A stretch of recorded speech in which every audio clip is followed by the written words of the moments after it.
Let us pray. Panginoon, lagi mo kaming ingatan. Lagi mo kaming protektahan.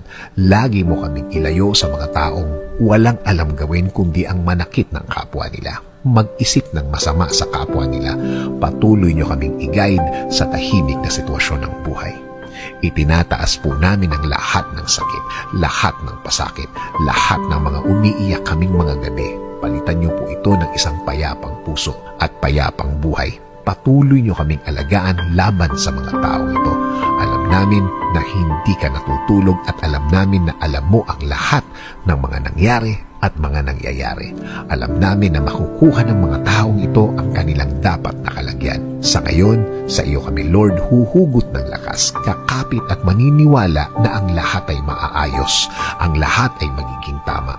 Nangangako din kami, Panginoon, na mananatili kaming mahinahon